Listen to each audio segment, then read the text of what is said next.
We have made it to the halfway point, number 16 of 32, and it is the Washington Commanders as we finish off the NFC East here on bet.nolo.com, powered by the Dattitude Podcast. I am Jim Derry. Where you at, my friends?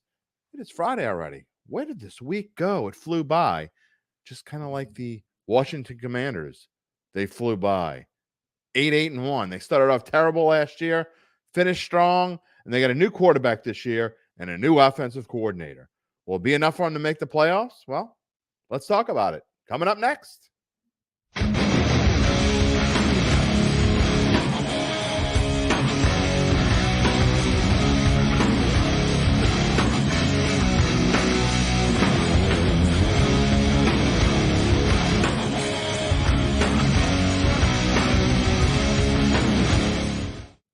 Well, you made it through another intro. The next intro you watch, you'll be in the second half of these team previews.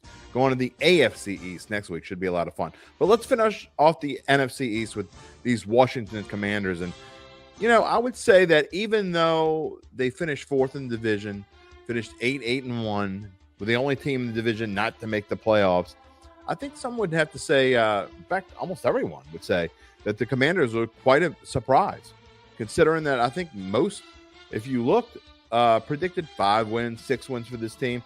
Their over-under win total, I believe, was 7 before the season last year, so they exceeded that. So any way you look at it, this Washington Commanders team was a pleasant surprise if you're a Commanders fan, not the way you wanted it to end.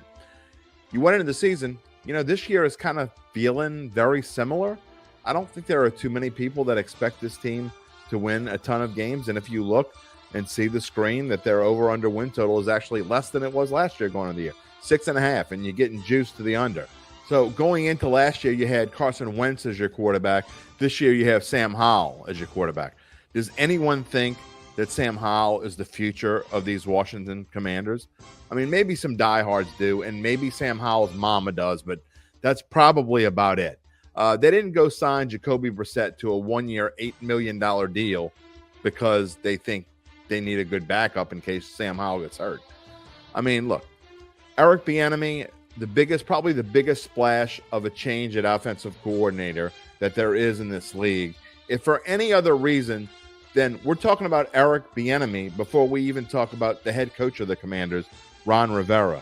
Why? Because there's a decent chance that Eric Bieniemy was brought in by this new owner to be the next head coach of the Commanders. Very decent possibility.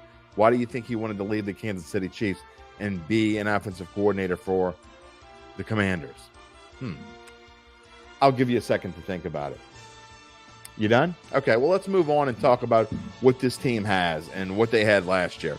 They did get some pleasant surprises last year, though, and it starts with running back Brian Robinson. Brian Robinson, a kid that was shot in the offseason. Looked like he was going to be this promising rookie. And the first words when you find out he got shot and how bad it was, I mean, no one could have expected him to come back. Well, not only did he come back, but he was back in week 5 and came back and started the rest of the season and gained almost 800 yards, became the top tailback for this Commanders team, knocked Antonio Gibson out of the ranks. What happened to Antonio Gibson? Well, he's still there, but he's no longer the primary back. One thing Sam Howell and Eric Bieniemy definitely have is a solid core of receivers. Anyone who's paid attention knows that Terry McLaurin has become one of the top receivers in the National Football League. And last year, he had almost 1,200 receiving yards. Kind of nothing new for this guy. He just keeps on doing it. I think he had 5 or 6 touchdowns. And so he's not keen to get in the end zone a whole ton. So he may not be the best fantasy receiver on the planet, but man, talk about solid. That's all he is. And they try to double team him, and he still makes catches. He was targeted, I think, 120 times last year. And the Commanders also had a nice compliment to McLaurin with rookie Jahan Dotson. And you think he's got to only be able to go higher this year. He had 35 catches last year. He had 7 touchdowns. I think both of those numbers get a little bit higher this year. We'll have to wait and see. You have to worry about their tight end position. Logan Thomas is fine, but when he's healthy. Already he's got a little red Q next to his name. misses a lot of time. So they have some issues at tight end, the Commanders, and so that's what Sam Howell is going to be dealing with, or maybe it'll be Jacoby Brissett. We'll find out. The offensive line is revamped. They have a new right tackle in the form of Andrew Wiley, who they got from Kansas City, signed a 3-year, $24 million contract, but they needed help. They were roughshod on that offensive line last year. They've made some changes. Not only do they have Andrew Wiley, but they also have Nick Gates they brought over for the New York Giants. And Gates will move he played guard for the Giants and now will become a center for the Washington Commanders. And he gets a 3-year, $16.5 million deal. That being said, anywhere you look, offensive line rankings, the Commanders are in the bottom 8, some places the bottom 4 or 5.